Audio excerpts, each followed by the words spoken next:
When I want to put my money into an asset, a hard asset, I want to put it in a city or a country that is stable. The most stable country in the world in terms of economy today, according to the US and World News reports, is the UAE. If you look at the top 10 foreign nationalities investing in Dubai this year alone, in the top 10, 30% are European countries. Put your money, whatever you have, wait and learn. This is what you have to do. The first time you come in Dubai, put your money, what you have only, because you know some people, they convinced to put higher money to get during construction 70% capital appreciation, something that they can afford, and based on the market actual that we have and the payment plan which is changing a lot, and also the price of plan and price of secondary market which is also changing a lot, then people are not even taking back their money during construction. And another thing, this is really, really important. I say this a lot. If the developer does not have an escrow account, Run. Choose your broker very, very carefully. Thank you. Don't work with brokers who don't have RERA IDs. Don't work with brokers who are not even having a visa, because it already shows you the quality of these companies. The company is saying, close one deal, then I will give you a visa. It is very clear already what the company is saying. Work as an illegal without any RERA ID, be illegal in the market, use your stories to talk to a client to convince them why. It is already clear that this is a company that's in the business for money, not for loyalty and for reputation. And then when people started to look around and say, where am I going to be safe? Where is my family going to be safe? Where is my money going to be safe? Where will it grow? Where is the government going to support me? They came up with one answer, Dubai.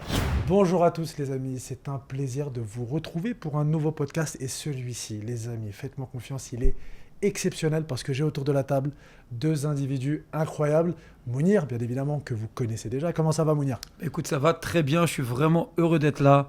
Merci pour l'invitation et surtout, c'est un honneur. On a l'encyclopédie vivante de Dubaï, du marché immobilier de Dubaï qui est avec nous aujourd'hui. C'est incroyable. Exactement. Je vais vous le présenter. Il va se présenter également dans quelques instants. Je te remercie, Mounir, parce que je me suis battu avec toi pour que tu arrives à nous le ramener autour de la table. C'est incroyable. C'est le Dr Anand qui est aujourd'hui l'une des voix les plus connues, écoutées, respectées ici à Dubaï, dans le milieu de l'immobilier.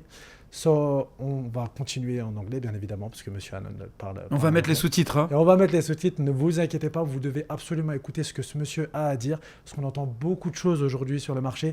Et c'est l'objet de ce podcast, vous aider à faire la différence entre ce qui se dit au niveau du marketing, ce qui se dit au niveau des publicités. On entend plein de choses et il y a la réalité, il y a les faits, il y a le marché tel qu'il est vraiment. Et un monsieur comme ça, c'est vraiment une voix qui va vous aider à mieux comprendre le marché. Je vais juste rajouter un petit point. Aujourd'hui, les 40 plus gros promoteurs de Dubaï font appel à Dr Anand justement pour faire des présentations, pour expliquer le marché. Donc les plus grands font appel à lui. Les top 100 agences de Dubaï également, donc les compagnies qui sont ici implantées, qui font de l'immobilier, font également appel à lui pour faire du coaching. C'est la voix de Dubaï, c'est l'encyclopédie, la librairie, on peut l'appeler comme on veut, c'est le crack de Dubaï. Wikipédia, Larousse, on peut l'appeler comme on veut. Et c'est un honneur pour nous vraiment de l'avoir ici. Donc on switch en anglais. Mounir, tu vas bosser l'anglais un petit peu? Ah, on va essayer. Mr. Anand, thank you to be there. It's such an honor to have you on the set. I was explaining in French who you are, because maybe you are not as famous that you are in Dubai here, that you can be in France. Sorry for our bad English. Our English is not that perfect, but we try our best. Mr. Anand, how are you? Excellent at this point in time, considering I didn't understand anything you guys said before. Yeah, if your English is bad, my French is worse. We said only good things about you, no worry. Only good things. So right. I was introducing you. I don't know how to introduce. The list is too huge to make them understand. But look, I took a quick list. So you are one of the most famous voice and face here in the Dubai real estate market, of course. But you are the winner of the GCC Leader Brand in 23-24. One of the most influential people here in Dubai from India. CEO, sales, trainers. You do pretty much everything. When do you sleep? There is a lot. Yeah, there is a lot. Yeah, I do manage to get in a few hours of sleep. But the thing with me is I just get so excited about what I'm doing, I get up again. Yeah. So it's just a job, or it's a passion now, Mr. No, there's no way you could do what I do if it's a job. Yeah. There's no way you can do this if it's a job. You gotta love what you're doing, and you gotta have the fire in your heart to do this. That's the reason I became ambassador for the city, because people were not stepping up to that role. See, this is the kind of city where you can come and you can very easily make your money. Yeah. You can build your businesses and you can enjoy this quality of life. But we are leaving it to Sheikh Mohammed to take the city into the future, and that is not acceptable. Not to me. That is the reason why I feel every single one of us has to be an ambassador for Dubai. That's why I do it. Yeah, and you like it? 1000%. You will continue as long as possible? Definitely. Are you thinking about retirement now, or you want to keep it? No chance in hell. As long as this city is reaching for number one, there's a lot of work even for me to do. In fact, it's for every one of you. Dubai is not the kind of place you come to retire. Dubai is where you come to have a new beginning. This is going to become the best city in the world. This is your gateway to opportunity and the future. We don't come to Dubai to retire. We have so much to do. And in the next 14 years, you are going to be living in the number one city on the planet, according to the urban master plan. So for me, retirement is nowhere around. You know, I totally agree with that. You know, like especially I born in France, you know, and we all have a hope for our parents. Basically, you know, example me, they came from Algeria, Africa, and they try to do something new, big in France. You know, they have this European dream at the time, right? Yeah. And it was not easy for them because they are workers. So we born without money, without anything, but they were fighting. And even we took our education based on that. And now we see Dubai like the hope, but more than a hope, it can be a dream achievable. This is something that you can do if you do like whatever you want, if you love what you do, if you do what you love, at the end of the day, you just, I mean, the only reason if you fail is because you didn't do enough or you didn't do good. That's it for me. Yeah. Perfect introduction. So I'm going to explain to you a little bit what is the point of this podcast, Mr. Anand. Okay. Our goal with Munir and with DRN as well is to educate the people, to help them make the best choice possible when it's regarding investment. And actually on the market, you're hearing a lot of things and we want to put in their hand the tools to understand what are they doing right now, why they are doing it, and how to do it.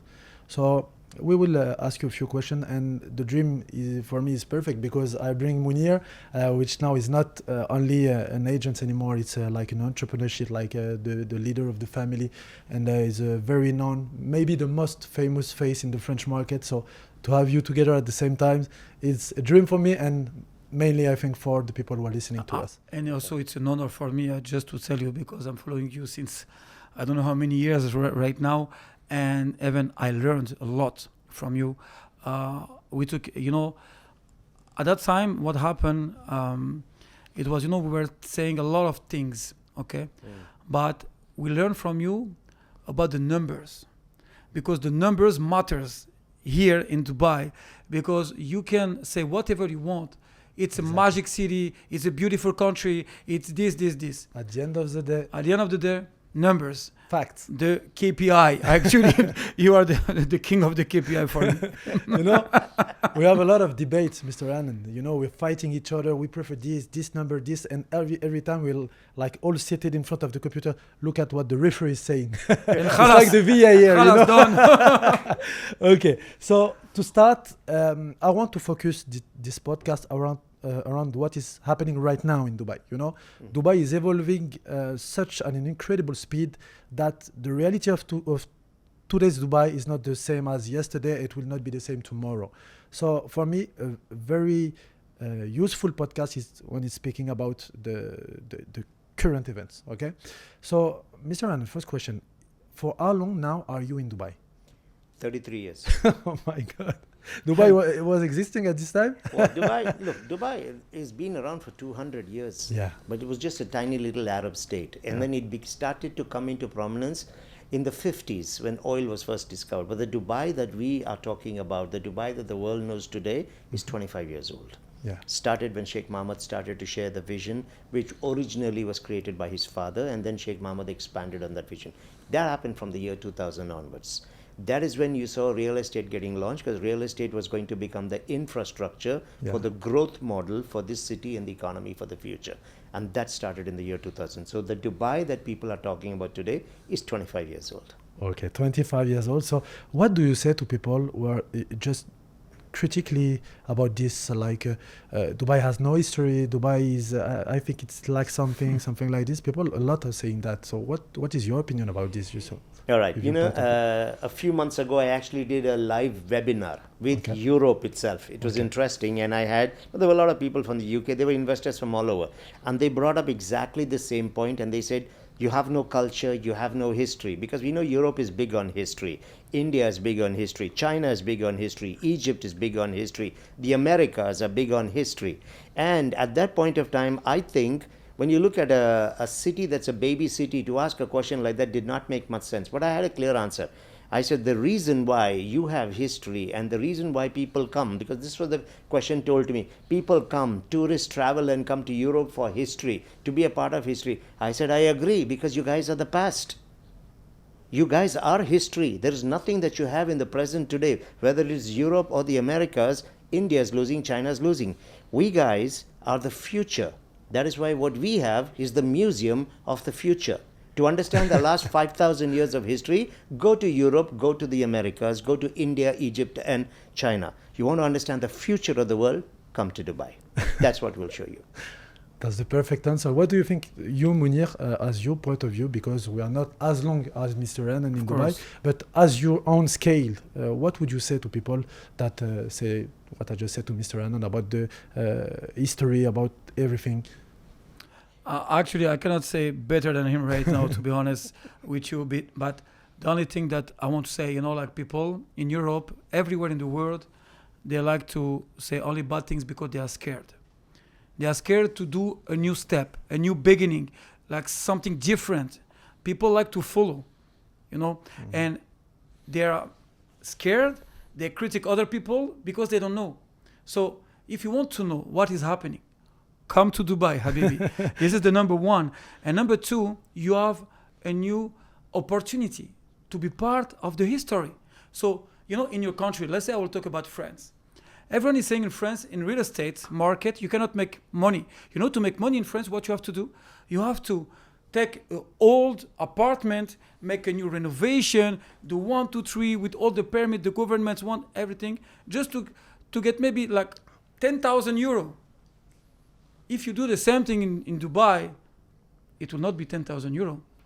Way more than that. Yeah. First of all, because the market is growing up. Second, because you are giving another value to your apartment. So that's why, be part of the history. Come to Dubai and challenge yourself. The only thing you can regret in your life is when you do nothing. Absolutely. I'll just add something to this since we were talking about it. You see, today we have the highest number of movement of populations into the city of Dubai. So, and this is coming from Europe, from the Americas. It's coming from all those ancient historical countries. I have never known people not wanting to move into Dubai and get this opportunity because we don't have history. So, history has never kept someone out of Dubai. However, when you look now at the Dubai Urban Master Plan, the 2040, Dubai has been divided into 5 zones for future development to become the number 1 city in the world. Zone 1 is culture, history, and heritage. That is where we have the Dubai Islands coming up. That is Zone 1. So Dubai is getting into this, not because we are not doing this because the world is telling us there is no history. It's because we have understood we have a great future. So somewhere in the future, people will want to look back on the history of Dubai and how we began. So we are now shaping that for the people of the future. What the people of the future currently need from us is who we are now and what's the future. But in the future, they will be able to look back and they will see the history of Dubai. That is something you're going to definitely see going forward. Sorry, and also, I just want to add one more point. Also, people are saying like every day in my country, I'm paying too much tax. And taxes. Actually, I don't care to pay tax. France, I think, is the most taxable country now in the world, right? Yeah. But why you pay tax? Education, safety, medical, hospital, right? Let's talk about security. I'm sorry, but everyone knows that France is not the most safe country in the world. You just open the TikTok, whatever you want to open, and you will see it. About hospital, it's the same thing. You go to emergency, I'm sorry, you will wait 6 hours. You have the time to die. Yeah. And last thing, education. Education. For more than 100 years, the system didn't change. How in 100 years that how fast is going everything digital. Everyone now is working with phone, app, everything. You don't learn how to make money.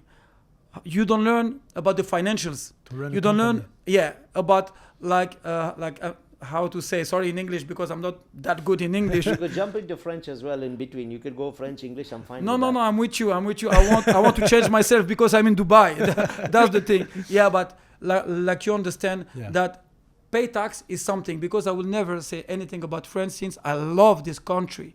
You know, the only thing is this is the system actually, and I think it's not only France. We can go for UK, we can go to Germany, we can go to Italy, because the same people are also coming in Dubai right now. Absolutely. Of course. That's incredible that you're just saying that together, because I will take the rebound about opportunities. You were telling about how fast is Dubai evolving.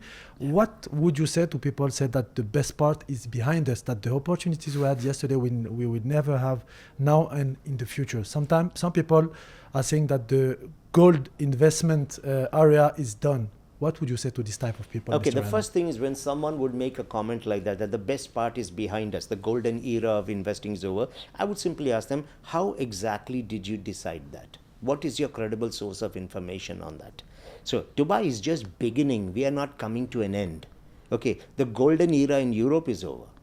The best part for you guys is finished. We are just starting at this point in time. So for someone to say that the best part is finished and over, that's because I don't blame them. They do not understand our economic agendas. They do not know the vision and where we are going in the future. So when you don't understand that, for example, Singapore was the best city in the world.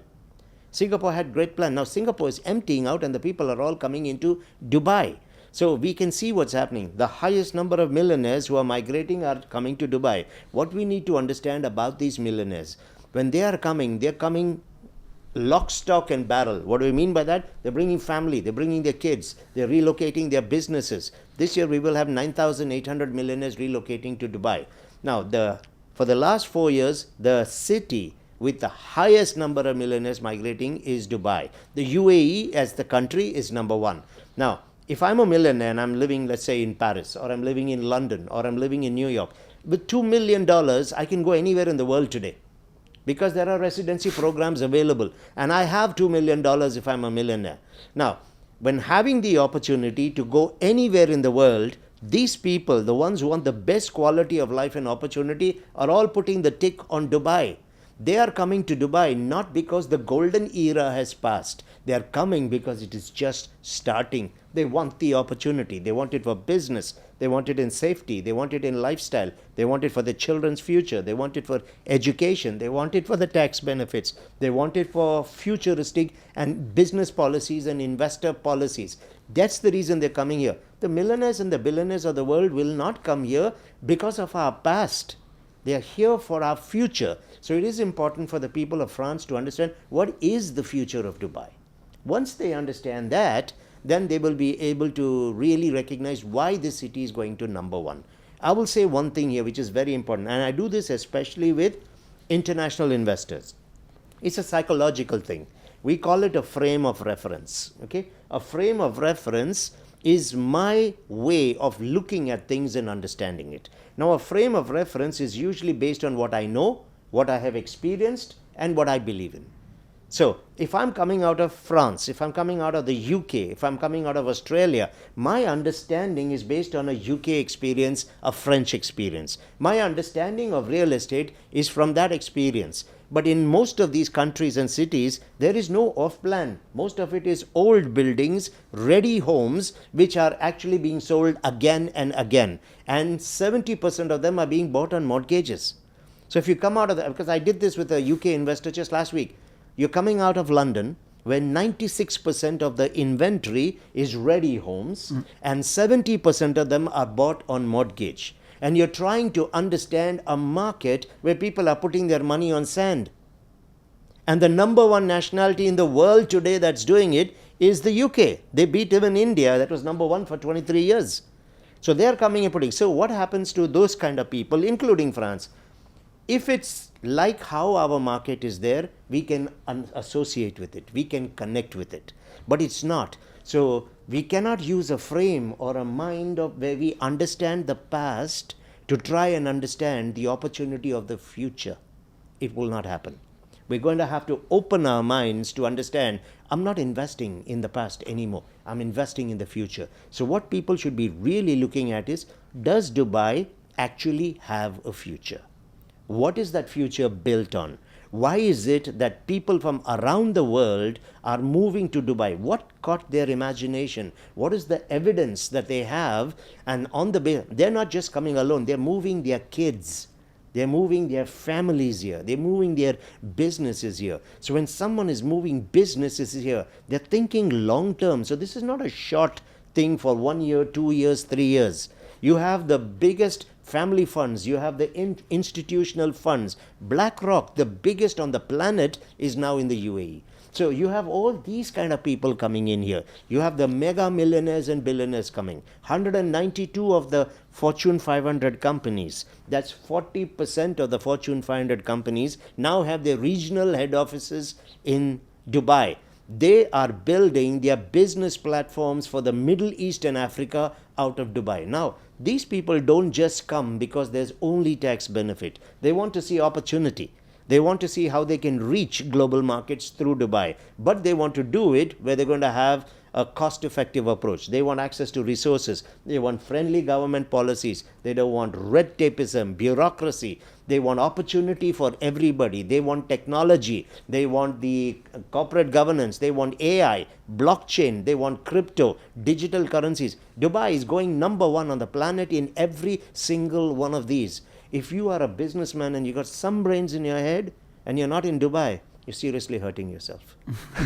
Yeah, and the good thing also now, as he's saying perfectly, now we have evidence.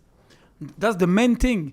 Like just, okay, we will not talk about the 25 past years, you know. We'll talk just about the last 5 years. In 2020, 2021, it was not that easy to talk about Dubai.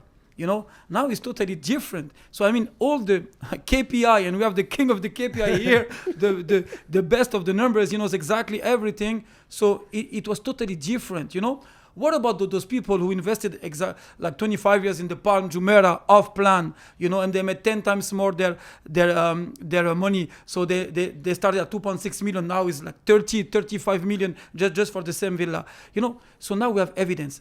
At that time, COVID. It was not that easy. Now everything is green. You know, you put your car here, you just look front of you and it's green. You just have to drive safety. But no worry, Sheikh Al Maktoum is here for you. You know, everything, the city is here, the government is here, everyone is here, and you have the evidence. All the millionaires, they all understood exactly the same thing, that all the entrepreneurs, they came from all around the world here in Dubai for the same reason. Change their life. And not only the people that don't have money. Can you imagine even millionaires people, even billionaires people, yes, they want to change their life. Yeah. Can you imagine that? This is totally different when, okay, I live in my country, I work, I get like 3,000 euro, example 4,000. I want to make my life more safe. You know, I want to make a better investment. I want to increase my ROI. This is totally different. You know, this you can go everywhere actually to make this life. But when you go to a country where there is a filter at the beginning, because please, there is a filter in Dubai. Yeah. Okay? And sorry, but also, alhamdulillah, we have a filter at the beginning of Dubai. Only the best days. Yes. So the quality is coming. So when you see the quality of all the world coming in the same city, so you want to think about what? That's it. That's a very nice answer, and I would like to take the rebound again. So the first tool you would say, Mr. Anand, is to acknowledge what is the plan in Dubai, to understand Correct. What is coming. Mm-hmm. But as like a French, it's sometimes be complicated to have all the information. You're hearing a lot of things. What would be your advice, and you, Mr. Munir, as well, what would be your advice to make the best investment possible regarding this plan? You know that something great are coming to Dubai, but what is the Anand recipe, the Munir recipe, to make the best investment possible? Because for these French people, this is a lot of money. It's 5,000 kilometers away. It can be something like very exotic. what is the recipe to make a safe investment and to be like in our own heart, to be sure that I'm doing something great and good for me and my family? Okay. The first thing I think anybody needs to understand is the attractiveness of my opportunity is directly connected to the attractiveness of the city. If the city is not attractive, for example, I can build a world-class tower in North Korea, but no one's going to buy it. Why? North Korea, the future is not clear. There is nothing to attract people there. There is no lifestyle that people want to be part of. So it's very important for people to first understand, how is Dubai managing to do this? What is the magic formula in Dubai before they decide that, okay, I want to put my money 5,000 kilometers away? So I think the best way to understand this is, I've said this on many podcasts, what's the number one difference between Dubai and the rest of the world? You see, the rest of the world is an organic city. They're organic cities. Organic cities grow naturally. It is not a paced, engineered growth. Dubai is an engineered city. What's the difference now? Let's take an example. An organic city is dependent on a large natural reserve. Like, for example, the Middle East was depending on oil. At one, we don't have oil in Dubai. But if you go backwards, you'll see the Middle East grew and made their money on oil. So they were dependent on an organic source. There are certain parts of the world that have grown because, like you said, history, culture. Europe has been around for thousands of years. So it could be a geopolitical situation, it could be a region that you're part of, and that region is doing well, and so you're benefiting from that. Now, the problem with that model, which is what most of the cities have, is if the region starts to shake, you also shake, because you're not in control. Yeah, of course. Now, alternate technologies are coming in. Oil is not as important today. So a lot of the countries, even in the Gulf, are starting to shake because they were dependent on something. So in an organic city, you are not in control. You will grow or fall with what is happening around you.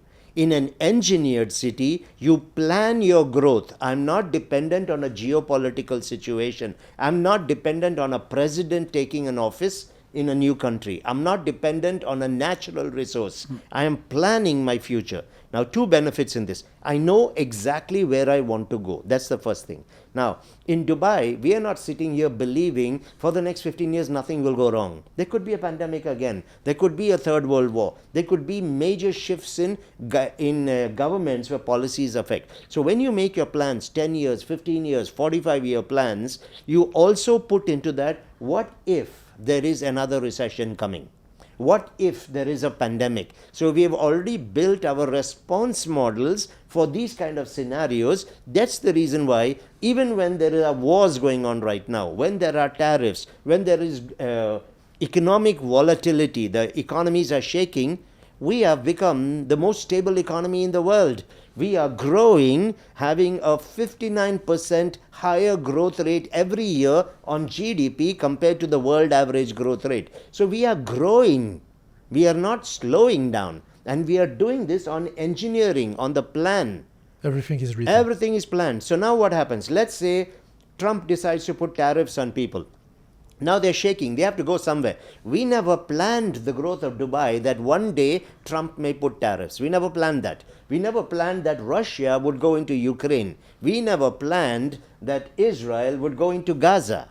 Okay. What we planned was our economic future and our growth. Now, when those things started to happen, people started panicking. They said, where do I go now? And at that point, Dubai stood out. So what happened is, because of our plan and how we grow, we were naturally going for number one. And now when all these things started becoming a mess, we got extra benefit from that. All those people started coming into Dubai. So we never planned that we will grow our economy because maybe a country will go to war.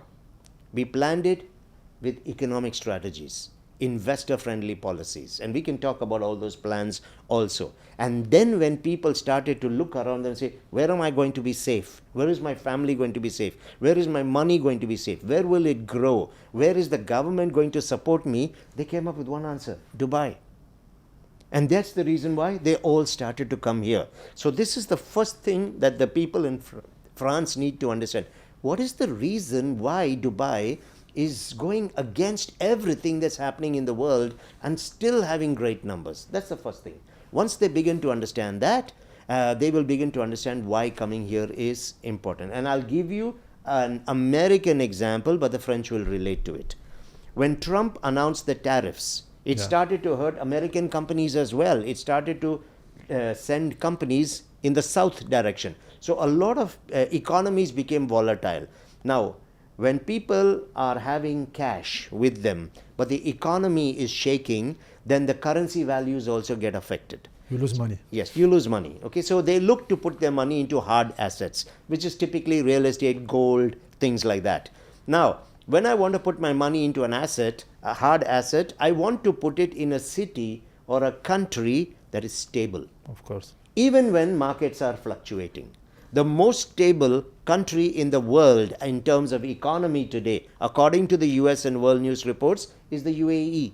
We are number one in the world for the last 2 years. Switzerland was number one for 18 years. Yeah. Why? Because they were a money economy. But if you see the nature and personality of money, it's changing. We're getting into cryptos, digital, onlines, right? So the hard, cold cash that is lying in the banks there is losing its value.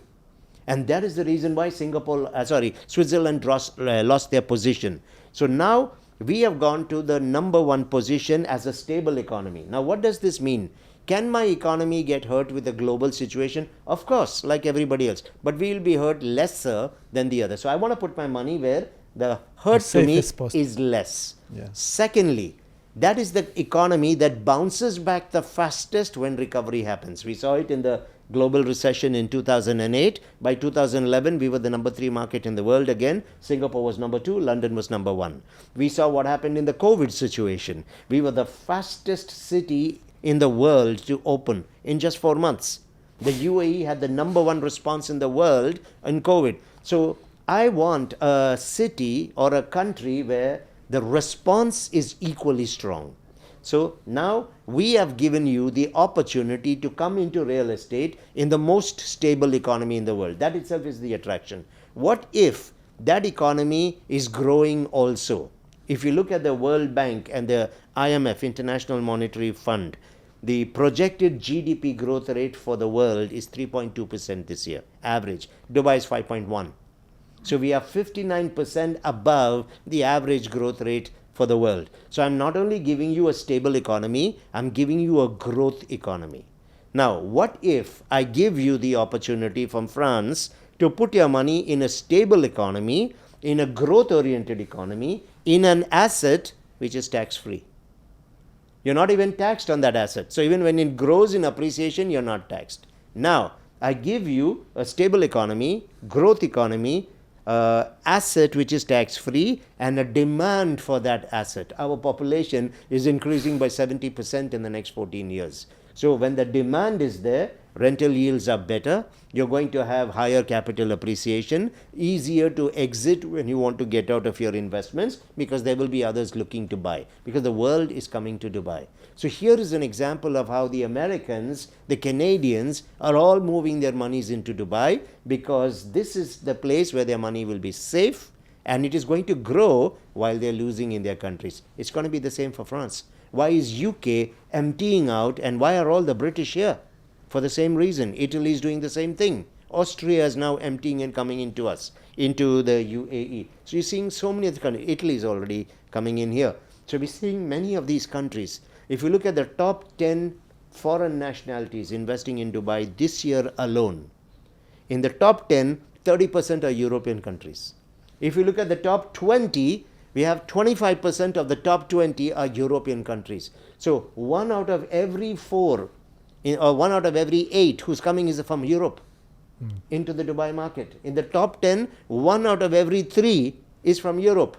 So you could sit in France, you could sit in Germany, you could sit anywhere. The reality on the ground is very different from the marketing and the kind of noise that they are hearing there. So check every source, ask for the proof. And then we can verify everything. We can give them the data. We can give them the sources. They can verify it for themselves. Thank you so much, Mr. Anand. My answer, sorry to cut you off, but my answer will be way shorter than this. I'll talk now as an investor. Yeah. You know, I like this guy too much because first he's like my brother. He's the top performer of my company, you know, and I respect him a lot. But this question, what's the best investment you can suggest right now?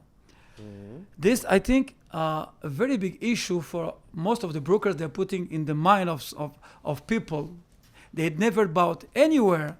Even they don't have any knowledge about what is a good ROI, what is a not good ROI. And they try to say what is the best.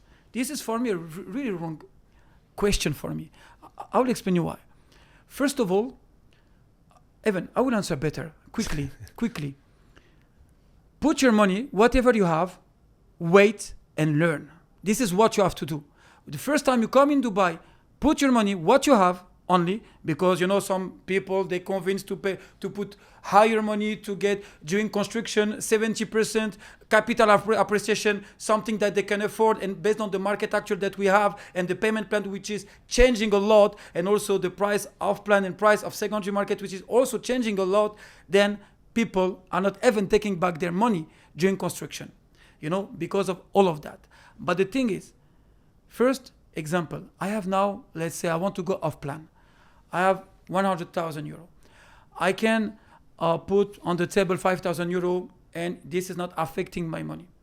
I will take something with less than 100,000, 70,000. I will take something with 3,000-4,000 per month, because now we have the payment plan for 3 years, 4 years, 5 years, 6 years, whatever. Just take this money, what you can afford for the next 3 years, because all the handover are coming mostly in 3 to 4 years. 4 years, who's doing that? The biggest developer, right? Nahid is doing that, MR is doing that, Meras is doing that. 3 years for the, let's say, we'll call it for now the smaller developer, because I want to also speak about this with Mr. Anand, and I need a lot of answers from you. And yeah, so put what you can afford, wait again, and learn. Why learn? Because what happened in Dubai, nobody lost money in the past 5 years. Nobody lost money. If you want to resell 6 months after, maybe you will lose money. If you wait 3 years, you will get 35% more based on your ROE, Yeah. And I will also give you another advice. Take any villas townhouse. Check for the handover 6 months before the handover. Any villas and townhouses are making more than 20% 6 months before the handover. Any villas is making more than 30% from 6 months before handover to 6 months after handover. So if you want to make money, it's very safe. It can be very fast. But at the beginning, to answer to your question, there is no best or bad investment in Dubai, because nobody lose money in Dubai. Put your money, wait, and learn. I think the only thing I'll add to that, he's right, Yeah, what he said. The only thing I'll add is choose the developer carefully. This is very important. You're a first-time investor. Choose legacy developers. Choose developers who have a history, a track record, because you're relying on sand turning into a building. So it becomes very important for you when you're sitting 5,000 kilometers away to know that the developer that I'm working with, it could be a small entry, no problem with that, but work with a developer who has demonstrated legacy, that they actually deliver. This is really, really important. Secondly, choose communities that are showing the promise for the future. Because many of these investors who are coming now want to exit in 3 years, 4 years, making some money. So if you're coming in like that, don't just choose a community which will be beautiful 10 years from now, 12 years from now, 15 years. They will be beautiful, but that is already a long-term plan, and the government is clear, those developers are clear. This is a 15-year opportunity.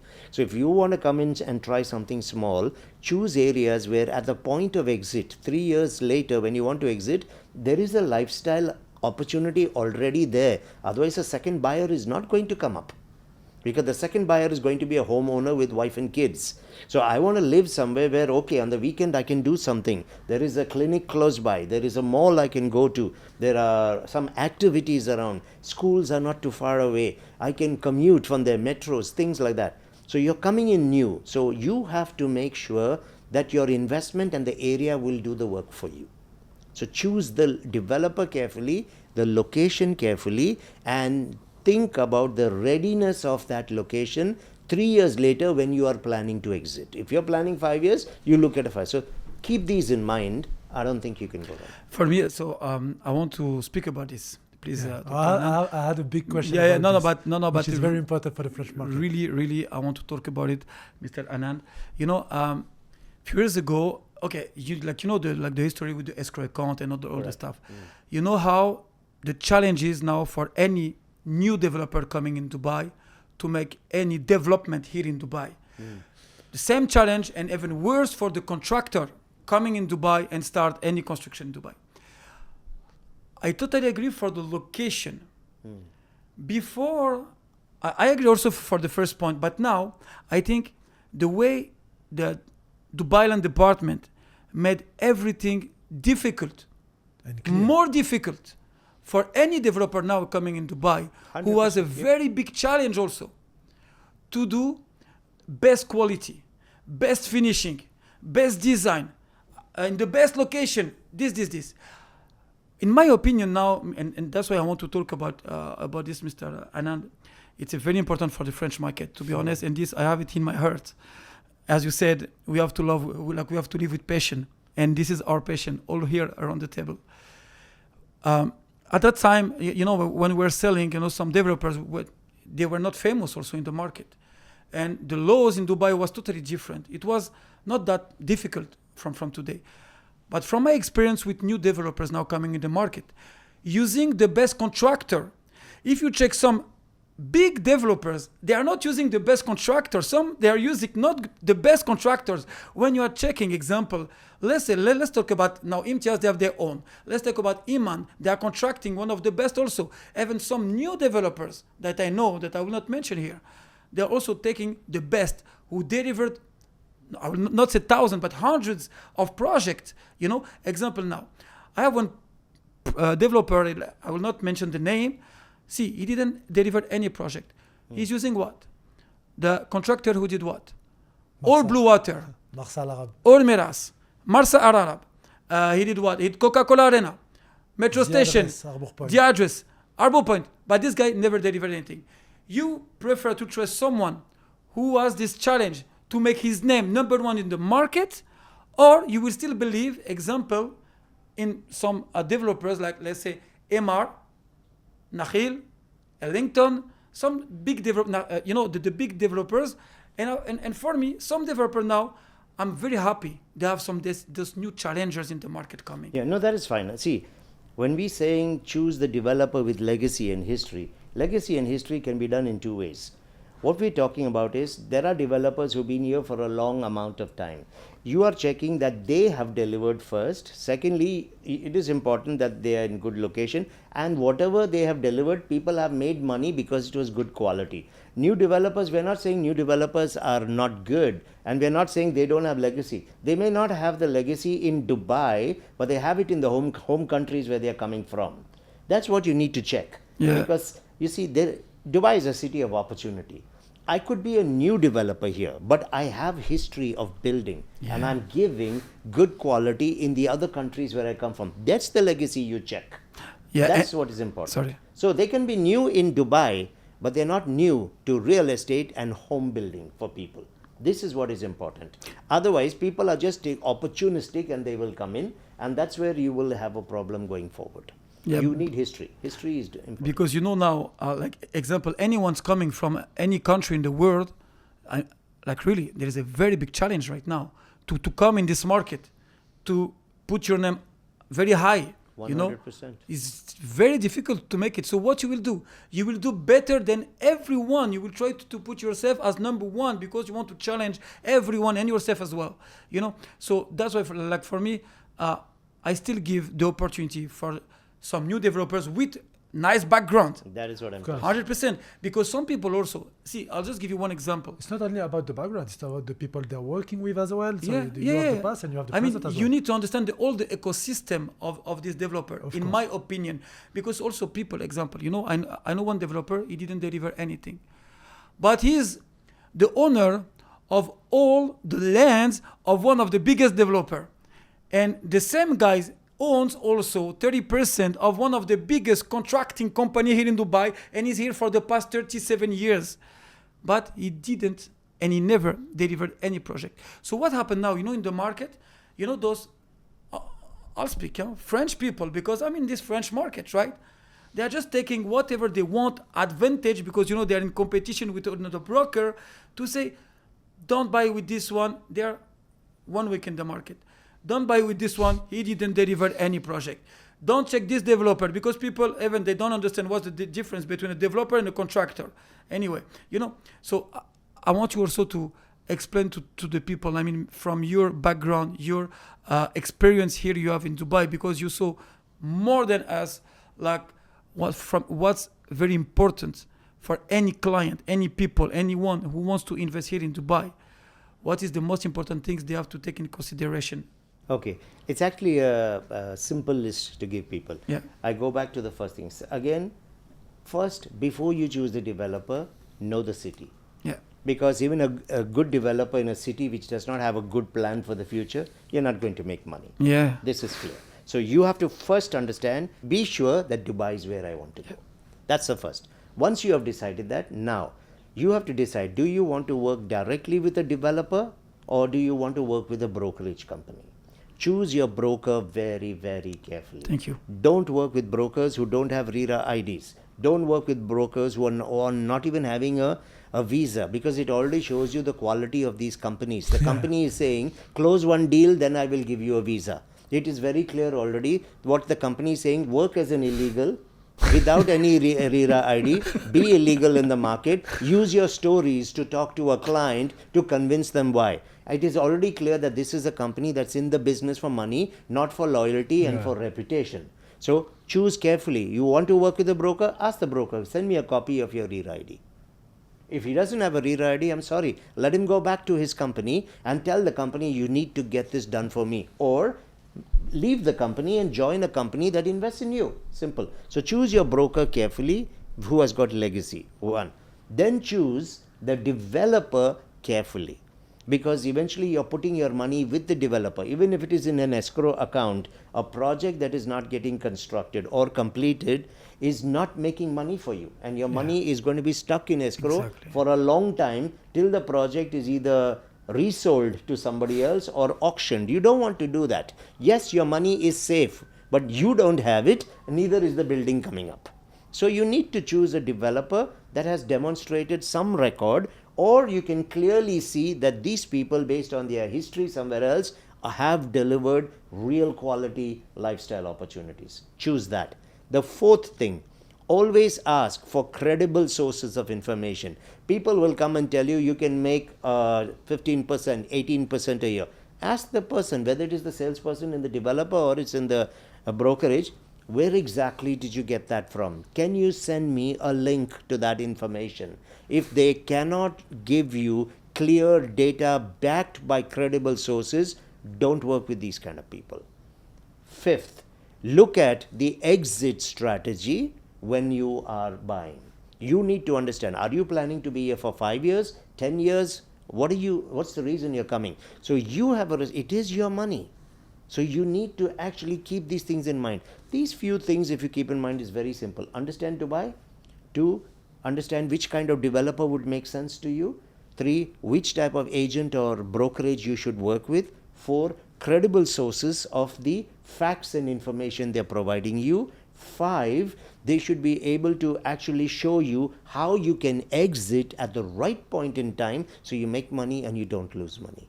If you can take care of those to start with, you're okay. And the good thing also, but the good thing, what you can do as well, without even asking the broker to send you RERA, you have one application. You take your phone, you go to Dubai Rest, you put the first name, you put the last name of your broker. You will see when he started as a broker, number 1. Number 2, you can see how many transactions he did in the history. Number 3, people are saying that you will do this 20, 30, 70%, I don't know. You know, so someone who's selling off plan, for me, like in my opinion, right? Or he's in a company who's doing off plan. There is another branch that they're doing resale, and there's another branch they're doing long-term rental, and also they have another company, holiday homes, because you need to have another company, because this is from tourism and not economy, to do short-term rental. So check Property Finder. How many ads he has? If he can resell means that he, of course, he has some property in property finder and Bayut and Dubizel, right? If I know how to sell, how to resell, or I have the company, if the company is not that big, because there is some small company. Yeah, true, and they're good. Like you understand. But okay, I'm specialized in off plan. I will tell you this. I have the source, everything, 1, 2, 3. But you know, I'll tell you one story, Mr. Anand, which is very important, and that's why we are here. I know one guy. One day he called me. He told me, Munir, I have a friend. He wants to invest. He wanted to buy his friend a full floor in a developer, very big developer. I will not mention again the name, Ellington. No, but that's true. The price was 30 million. Okay, I said to my friend, because my friend is doing the company, business setup company for this guy. He said, please, I just want you to speak with him, because he's my client, but also my friend. So I want you also to give your advice. I speak to this guy. I say, hey, bro, everything okay? Yes. Okay, so explain me about your strategy. Not about the Ellington, not about MR, Meras, or whatever. Just explain about the strategy, exactly as you are saying at the end for your last point. Yeah, my strategy is very easy. I have 10 million only in my account.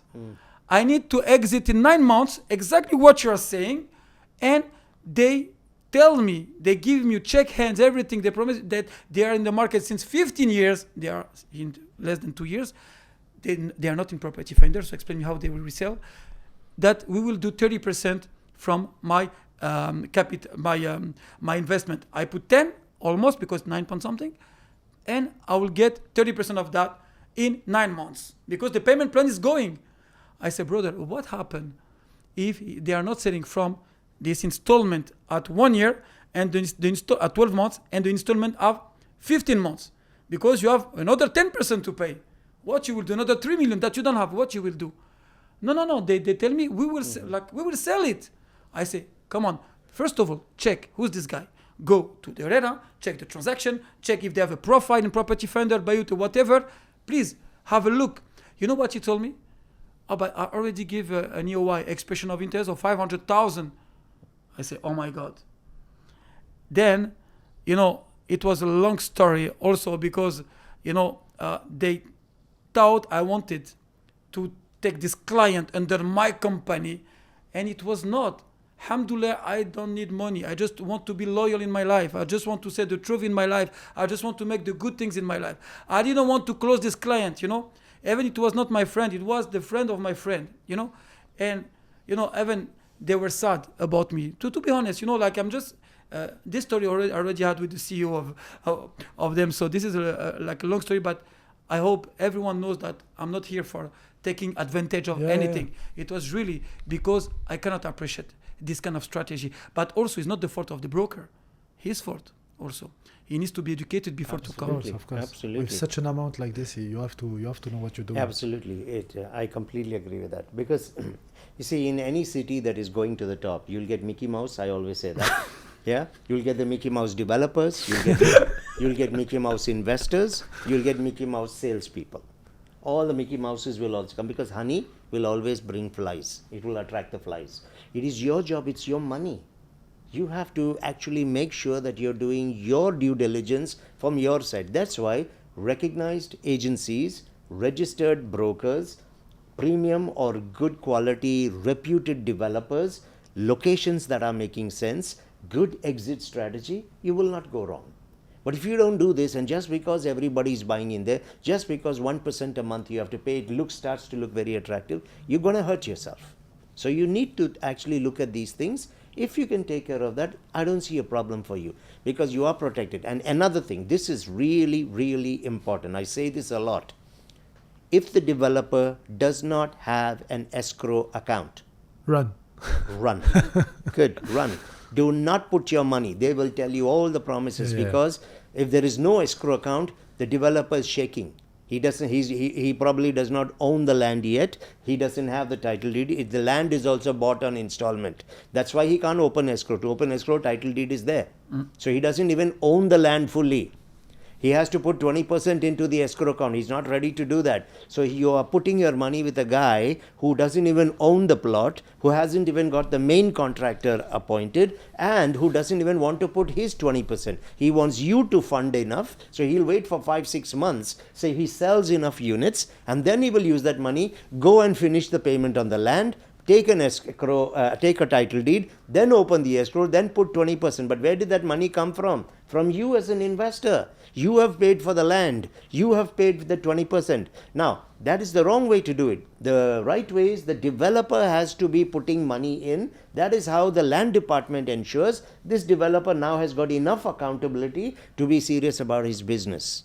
So this is what is happening. Now, I know many developers, even the big ones, are doing this. But at least with the big ones, there is history. Yeah. You are seeing that they have delivered 20 projects, 30 projects, 40 projects. You can have a little bit of a relaxation on that criteria of the escrow. But not when there is someone who has got absolutely no history. You're taking a huge risk with your own money. So be very careful. Any a broker also tells you that's fine, no problem, don't worry about it, run. I just want to add like one thing. You know this guy, sorry to come back to what I was saying. With 15 million, he could stay 2 years, and after 2 years, you can make this 30%. Absolutely. So this was the fault of actually his fault and also the strategy. And just to explain also to people, because it's important, and I want you also with me, if we can explain how it works really. Because he was talking about 20% that any developer has to put in escrow account. Okay, this is number one. But there's one more thing also. He needs to pay, like a percentage to the contractor, for them at least to come and start anything. Yes. So, and in general, they ask 30%. So, yes, it's very important. Yes, and I'm with you to see who's the developer, where he comes from. It's not because he didn't deliver that he's not a good one. Right. You need to see also his background. Now there is some of the biggest developer in their country. They are coming now in Dubai. And they are doing very big things, right? And even better than some other developers who's challenging right now. Yeah, so that's it. Thank you, gentlemen, for this very precise answers. It will help a lot. It was a long answer. Yeah, but necessary. And I said it will be shorter. No, but people, I will tell you something. People sometimes when I'm doing like content like this, say, "Oh my God, it's so long." It's never too long when you're putting that amount of money on the table. Right. If you would speak like 1 week, if they are putting like $500,000 on the table, they will listen to you 1 week. But for the next question, I will put my shoes into the devil lawyer, as we can say in France. We're talking to a lot of investors. Sometimes they are very skeptical. So we're talking about the growth of Dubai, that the numbers are flying and everything. In my mind, I would say there will be a limit at one day. Like everything with rising has to fall one day. So sometimes we heard about a bubble. We had a lot of things that too many constructions are coming to Dubai, everything. So what would you say, Dr. Anand, to the people who say that this will crash one day, or it will stay flat and I will not make money, I will stack my money for too long? What would you say about this limit? Because one day there will be a limit. What would you say to these people? Okay, actually it's very easy to answer this. Yeah. Right, the first difference that you have to understand why the limit will take a long time to come. People are referencing a lot of markets. This happened in the other markets as well, right? However, they're all mature markets. They don't have a growth model. Okay. They've already reached the where can Paris grow? Okay, where can London grow? Where can New York grow? Where can Singapore grow? So they are saturated markets, very, very mature markets, because the real estate is rotating among buyers within the market. There is no land. There is no place to build more. So in these markets, they are developed economies. In developed economies, growth is always slow. We are a developing economy. In a developing economy, you are growing. You are investing heavily in the infrastructure for the future. Now, that infrastructure, another name for that is real estate. Because we are a growing economy, you are seeing plans. We've got plans for the next 10 years. You got the Dubai Economic Agenda, the D33. You have the Real Estate Strategy, 2033. You've got the Quality of Life Strategy, 2033. You've got the Dubai Education Agenda, 2033, E33. You've got the Social Agenda, S33. You have the Urban Master Plan, 2040. You've got the Centennial Plan, which is 2071.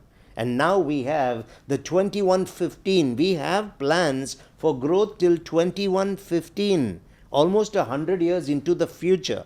So you must understand that this is a emerging and developing economy. It is expanding. In an expanding economy, you cannot grow without infrastructure growing. Real estate is part of that. Yeah. If you look at now, in a saturated economy, the economy is not doing well, so the asset will not grow. In an economy that is doing well, it will grow. For example, if you look at the Dubai economic agenda, we are doubling our economy from 14.2 trillion to 26.8 trillion in the next 8 years now. The economy is doubling. How can you double an economy without having more offices, more gated communities, more hotels, more malls, more apartment buildings, more warehouses, business parks? So when you have a growth agenda looking at 100 years into the future, we have plans to grow our city for 100 years.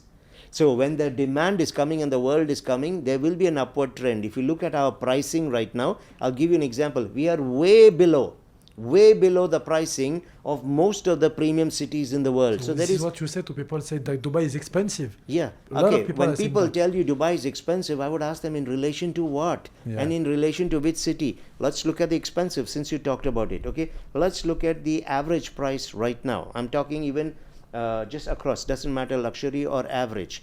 Today, we have Singapore is 65% more expensive than property in Dubai, price per square foot. London, I'm talking central London, zone 1, is 70% expensive compared to Dubai. Paris is 75% more expensive compared to Dubai. Sydney is 80% expensive compared to Dubai. New York is 85% more expensive, lower Manhattan, compared to Dubai. Hong Kong is 94% more expensive. 94% more expensive. You can imagine how many years of growth is still there for us to move ahead into the future. All of them are expensive because they don't have space. So they are circulating the markets within themselves, which is causing the premium and the pricing to be high. That's their problem. Dubai has a total area of 4,114 square kilometers. We've only developed 900 square kilometers. Just over 20% of that area in 25 years.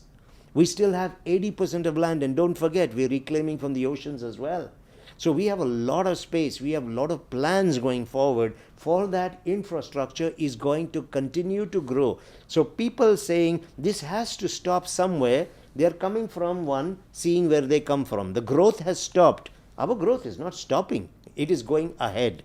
So at some point, we will reach the prices in these cities, we will even exceed the prices. But we will exceed it on demand. We will not exceed it on circulation. Most of these cities are circulating within themselves because they don't have space. I bought from you, tomorrow you will sell to him, he will sell to someone else tomorrow, and that's where we all are asking. We are creating premium by the same thing selling again and again. In Dubai, the premium is being created by growth models, by the populations coming in here, and that is the reason why you will see the prices going. We're going to be the number 1 city in the world. Let's be clear, there will be premium on prices also. Now you have 2 choices as a buyer.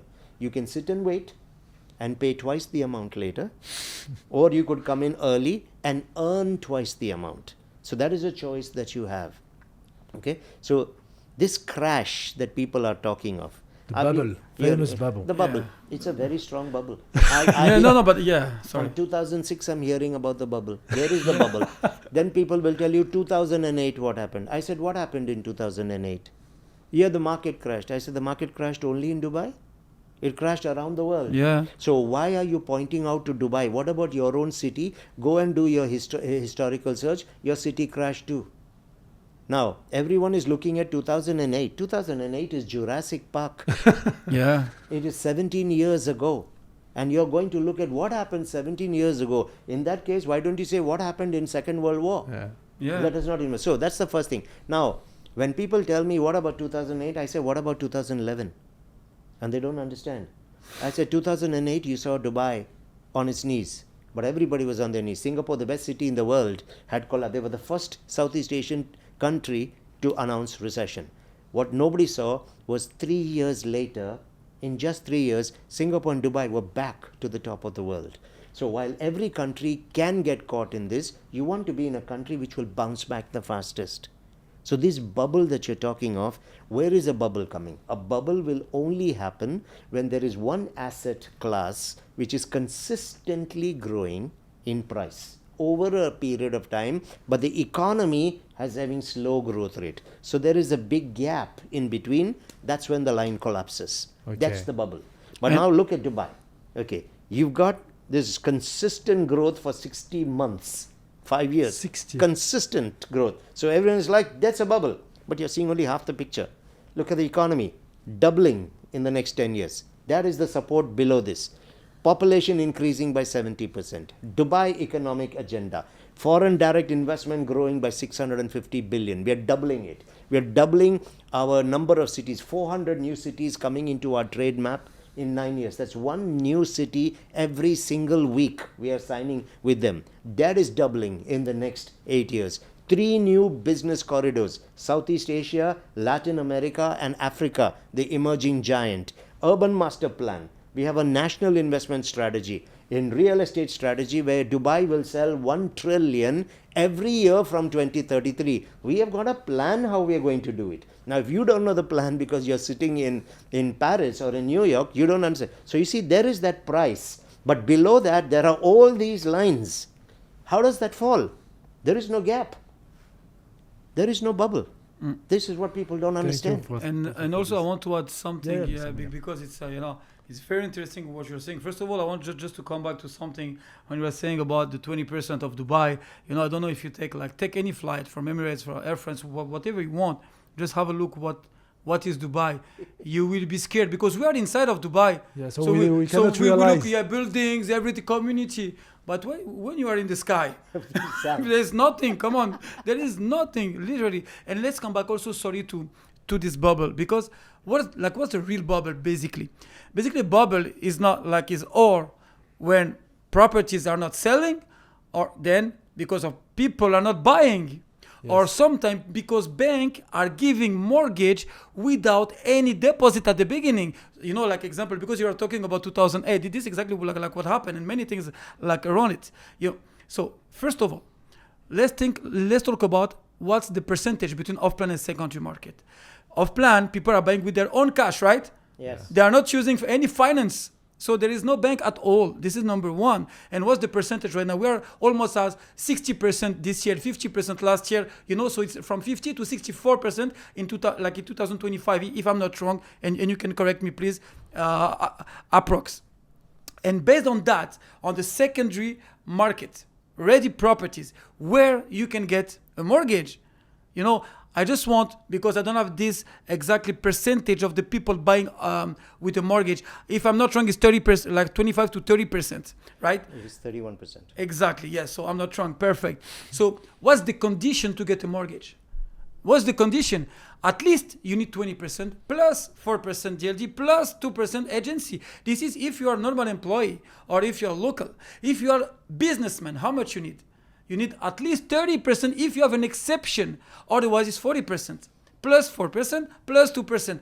Then who's buying? People, they have money. So how you can create a bubble with people, they have enough money to invest? Because 60% is off-plan, so they have the money. And the rest, only 30%, is coming from mortgage. And those people, they have enough money to put deposit on it. So for me, the bubble, as I'm saying every time, the bubble, how many years was in France? More than 70 years. More than 70 years. We saw the price dropping down just few years back only. Yeah. Now, if someone is saying Dubai, there is a bubble, he can talk about 2008. He can, some are talking also about 2014. Yeah, some people are talking about 2020. But this is world. This is the world. It's not only Dubai. But as he's saying perfectly, look at 2011. Whatever is happening in Dubai, going up, going down. But how fast Dubai is coming up again. And this happened in 8, 14, Nothing and is 20, linear. Nothing and is 20. linear. It's about But now, so then to answer to your question, even if this is happening again, the way I'm trusting this city, the way the plans they are doing, the government they are doing, all the family, all the government and the plans, come on. You just have to trust. Also, just look at the number of transactions. You see, right now, in 2025, especially after the tariffs were announced, if you look from March till last month, till August, 83% were cash transactions. wow. 17% mortgage. I'm talking of these 5 months. Immediately, people began to move their cash into Dubai. It was very clear. Yeah. Now, with all these, that's why you see most of these launches, premium developers is selling out. In which market in the world will 4 buildings go in 3 hours? But that is happening here. You think these people are mad? They understand the market. They understand the dynamics. They see the opportunity. If you look at every report, we are going sky high. So people will hear things. But when they hear things, fact check it, verify. Yeah. Today it's very easy for France to verify. Why? ChatGPT. Before COVID, when we never had AI, where do I get information? Okay, maybe a Knight Frank report, maybe a Henley and Partner, or a Savills Prime. There were very, very few reports. Or I have to call a friend of mine who's in Dubai. Or I have to call that Mickey Mouse broker who will give me some kind of information. I didn't have a source. Today I can sit in Paris, go to ChatGPT, and I can open and say, I'm coming to Dubai, I want to do an investment. Give me 5 reasons why the future of Dubai almost guarantees I'm going to make a great return. 5 reasons for that. Give me the sources for this information and give me the data to compare against any other city on the planet. 2 seconds, you have the information. But Magic. people are sitting there and hearing the gossip Yeah. and saying, no, it's not. Open ChatGPT. In 2 seconds, you'll get your answer. And you put the question carefully. I want proof of the answers. Give me the credible sources. Give me, if possible, international sources on this information. You have the answer straight away. Why sit there and listen to the noise and people when you have the access to the information? So I want to use your answer very quickly about what you just say. Can we use this answer as well for all the franchise and I mean a lot of agents as well? Talking about like oversupply, you heard about this Fitch Report, yeah. Fitch report and everything, because there is a trend right now. I think it's not specifically in the French market, but a lot of agents, newcomers into the market, want to be heard. So what they are doing, they are trying to frighten people, to make the fear born into the mind. So what do you say to the client that are afraid of this oversupply, this Fitch reporting and everything? What would you say to these people who are afraid about buying because of this? Easy to answer. The first thing is when you look at the Fitch report. In fact, when the Fitch report came out, there were 4 or 5 people who are seen as ambassadors of Dubai. Everyone spoke against. I was the first. I was sitting at home and I made a video on it. And we challenged the report. 2 days later, Dr. Mahmoud Al-Burai from Land Department put something up. From the Land Department. Few days after that, Firas from Farm with data from DXB Interact countered it. Then you had Andrew Cummins who came and he countered. So people from the market within here with access to data completely challenged the report. What was the problem with the Fitch report? The first problem was they looked at population and they looked at anticipated handover. These were the 2.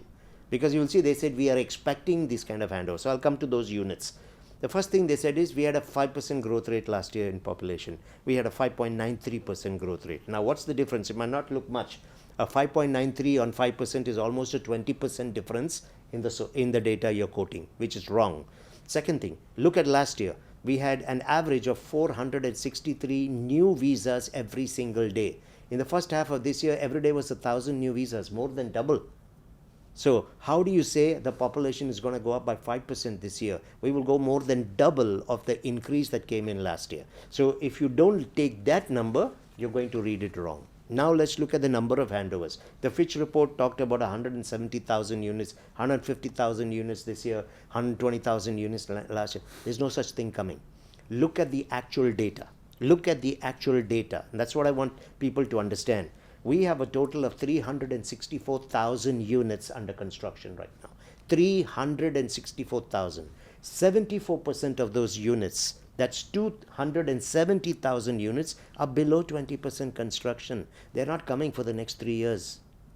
That's gone. 49,000 units, which is 13%, is only between 20 to 40% complete. So if I take that whole bunch of units, we're talking 87% of those units are less than 40% complete. They're not coming for 2 years. Some are not coming for 3 years.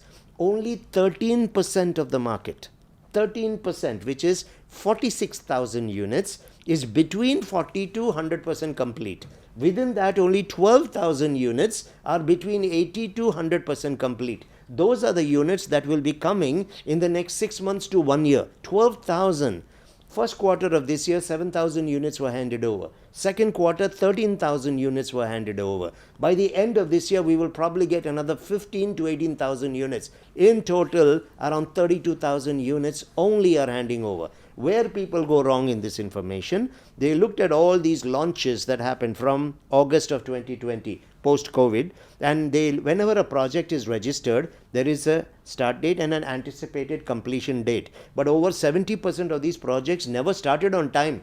They started 1 year late, 2 years late.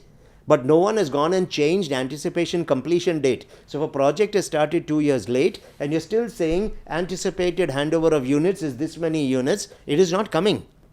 Now that's one part. The second thing that they're not taking into account is the growth or the increase in population. We have 3.8 million people who will come in the next 14 years. 3.8. We are now at 4 million. We'll go to 7.8 million by 2040. Out of that 3.8 million, 85% are coming in our affordable categories. Now let's say 50% of those people cannot buy property. The 3.8. We still have 1.9 million people who are looking, and we are talking of relocating people. We're not even talking of a French guy who wants to just invest here. They're not in this group.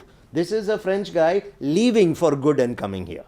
So in the people only coming here for good, 1.9 million people are coming. The average number of people to a house is 3.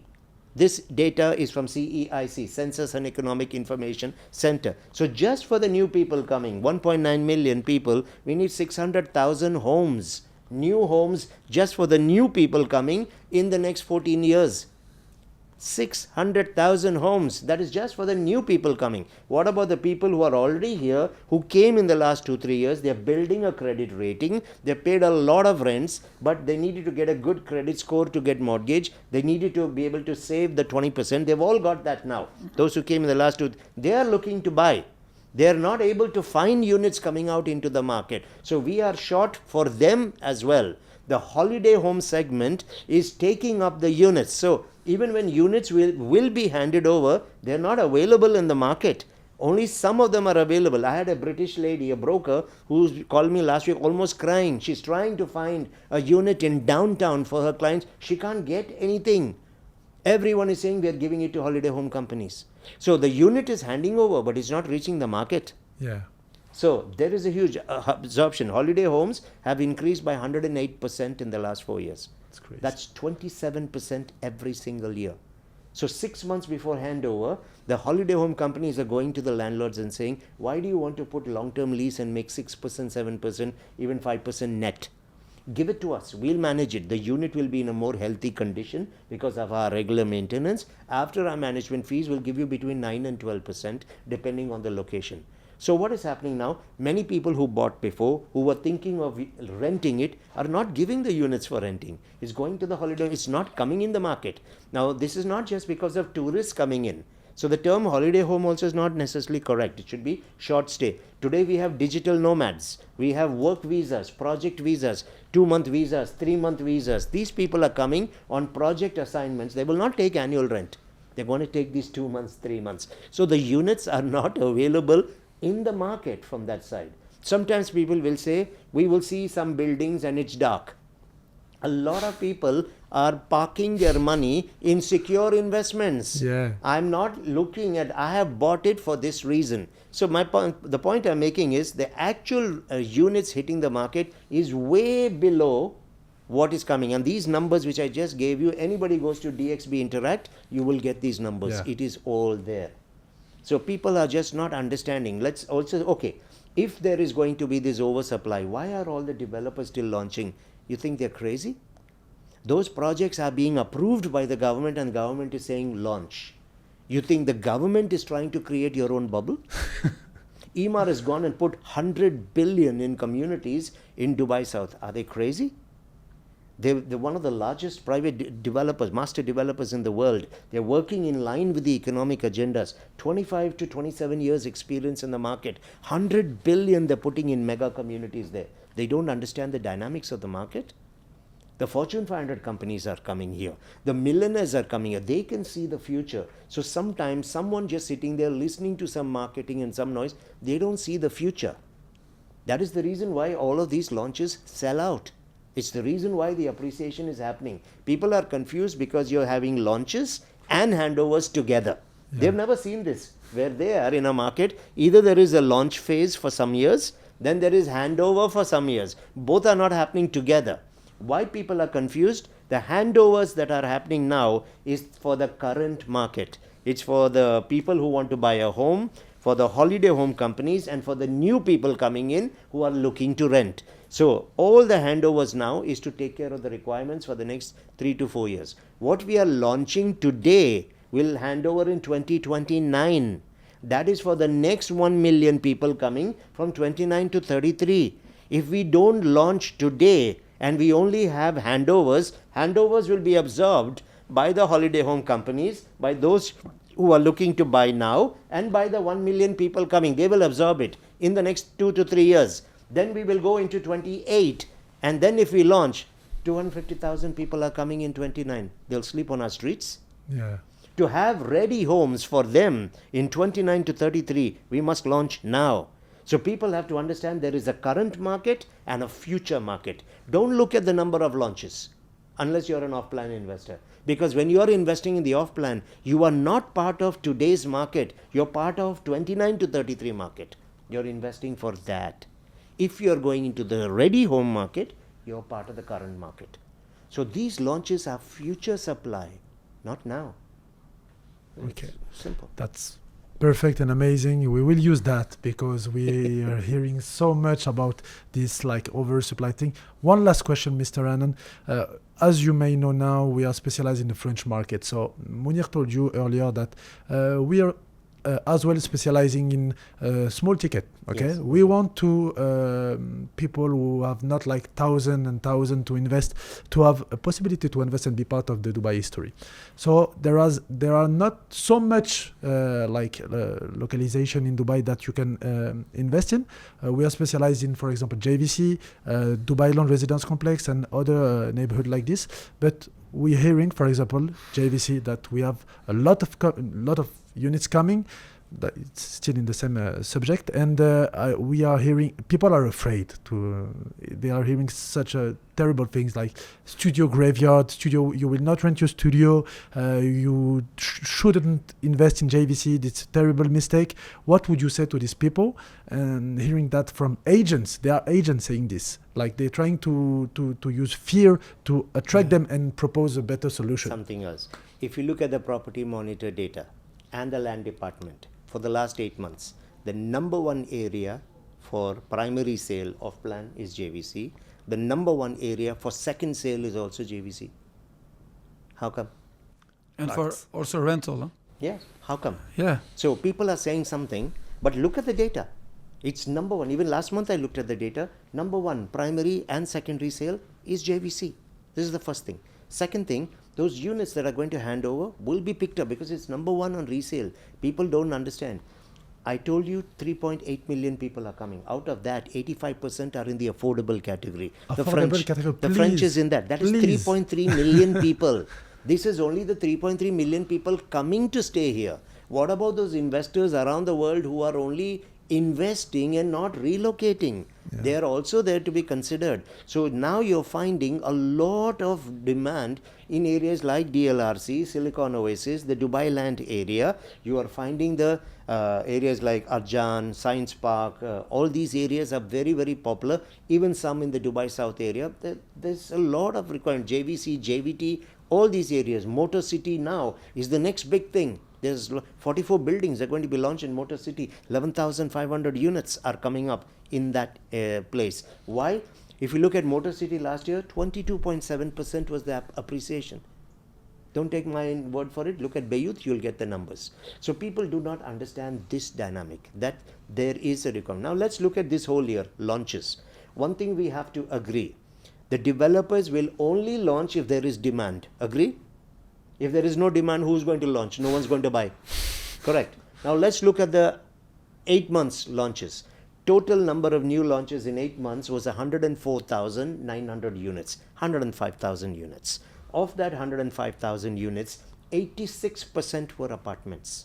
90,200 units were apartments. Only 14%, 8.7% were townhouses, 5.3% were villas. So 5,560 villas were launched, all sold out, every single one.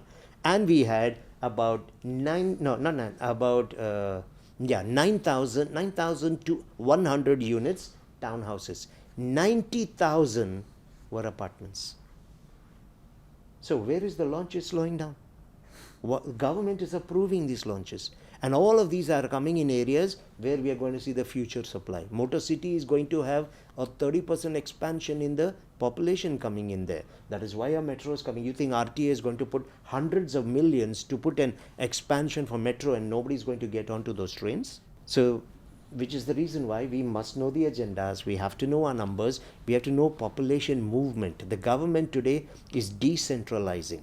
We are building everything as smart cities, areas where everything is available in that area. This is the first city in the world with 3 downtowns. We have 3 downtowns. Everywhere in the world there's only 1 downtown. We have the current downtown where you have got your Burj Khalifa. We have the Creek Harbour, which will be the next downtown. Now we have Expo downtown coming up. 3 downtowns. The message is clear. We're spreading our people. We are creating economic, social lifestyles in multiple places. Every community is self-sustained. They're 15-minute, 20-minute communities. You don't need to leave the community for anything. That's because we have the space in the desert and we're growing for the future. We're building an airport which is going to be the biggest in the world and the best in the world, right? We're going to have 400 gates in that airport. We're going to have 260 million passengers coming in every year. We're already the busiest airport in the world. Why are we building an airport for 260 million passengers a year?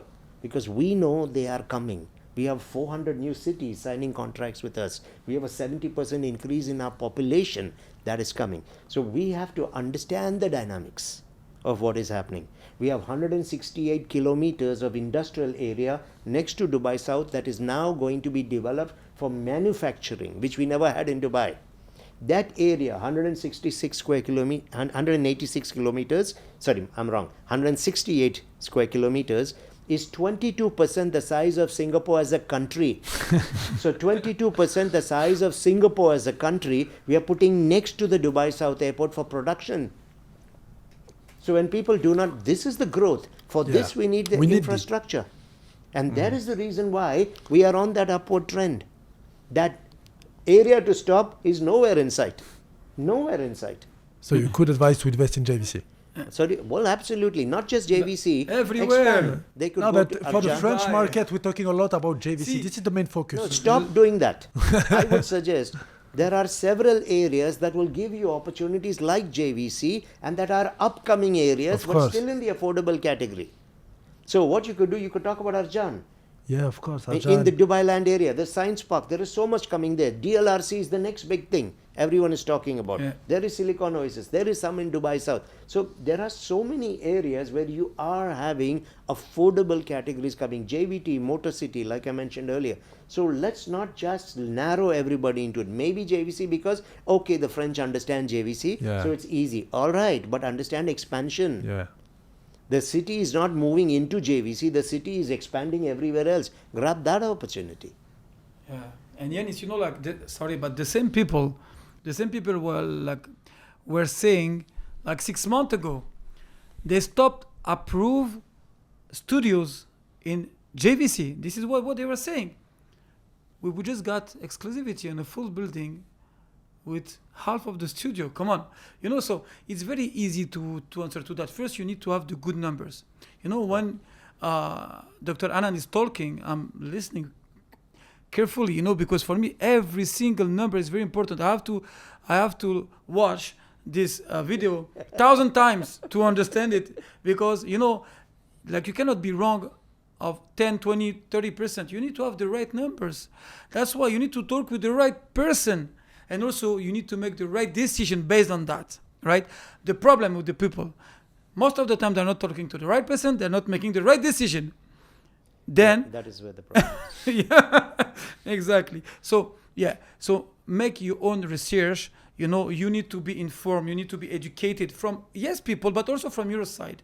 Before to invest, learn. Of course, they have a responsibility for this. For me, in my opinion, as I was saying at your first question at the beginning, you can invest everywhere in Dubai with just a small ticket. No need to go with this one and this one. No, small ticket and learn. Wait, that's it. And you cannot lose money. Since you're not going too much high based on your ticket, on your budget and whatever. You will not make any mistake. I'm the first one. I invested in Dubai. Alhamdulillah. Every year I made money based on my investment, because I trust in Dubai, because I made the right decision, and because I'm the right person. And the funny thing, since they're going to put small amounts, yes, they're probably going to go into studios or maybe one bedrooms. Yeah. Those generate the highest returns. Yeah. So you can't go wrong. Telling that studio is dead in Dubai. I heard that studio are dead, Mr. Anand. Sorry, we have studio in JVC making more money than one bedroom in Business Bay. Correct. So when a person tells you the studios are dead, it's a graveyard, just simply ask them this question. Yanis, that's an interesting statement. Where exactly did you get that information from? What's your credible source? You know what they'll do when you ask a question like, they'll say everybody's talking about it. When everybody talks about something, that's called gossip. That is not a credible source. So you just said, this is the way I would ask someone, you just said the JVC is a graveyard. Where exactly did you get that from? Give me one credible source on it. Because the reports on the ground are showing it is number one in sale and resale. So where did you get it from? They will say, DXB Interact, that the oversupply is coming and everything. Let us open up DXB Interact and see the numbers, because we're giving you the numbers from DXB Interact. Yeah. When they tell you oversupply is coming, I said from where? 87% of the units are less than 20% complete. Where is the oversupply? That is why you have to know the data. Facts. Yeah. And there's one more thing very important also, because yes, number one in transaction are sales and resale. Okay, it's very important, but you need to check something very important also. When you are working with Property Finder and Beirut, they can give you the leads per location. Yeah. So what is the lead? It's the demand. Right? Absolutely. It's not the supply, it's not the offer, the demand of the people. Which location has the most leads in all Dubai? JVC. From Property Finder and from Beirut. And this you can check everywhere. Just take the right information, the right source, make the right decision, the right person. That's it. Thank you, gentlemen, for these very precious answers. I think we exceed the time.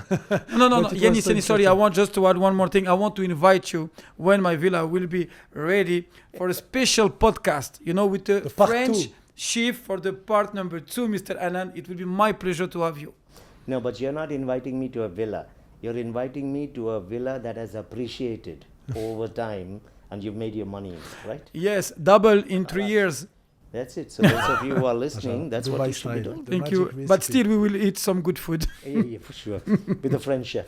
Exactly. Mr. Anand, thank you so much for your time. It was such an honor for us to have you tonight. I hope we'll do in a second episode. We need to, because like you said, we have to help people. It's not in one video, 2 hours video that we do that. So thank you so much. Thank you very much. Yanis, I just want to add again one more thing, very important. Sometimes we think we know, but we learn every day. today I learned a lot again. So you have to learn every day and you have to keep going because learning is very important. You know, the French words are very famous. The only thing that I know is that I don't know. Thank you. Thank you so Je vais much. finir ce podcast sur ces mots, les amis. Merci beaucoup de nous avoir suivis. C'était très instructif pour vous. Vous devez utiliser ces informations pour vous éduquer, comprendre, vous responsabiliser sur les investissements que vous réalisez. Si vous avez des questions à poser au Dr Anand, n'hésitez pas dans les commentaires pour le prochain épisode qui sera dans le fameux podcast Tout en cuisine de Mounir. Mounir, merci beaucoup. Merci mon à toi, ami, Yanis. mon frère, merci un de plaisir. nous avoir ramené la star au bord du plateau. Et je vous dis à très vite pour un nouvel épisode. Bye bye.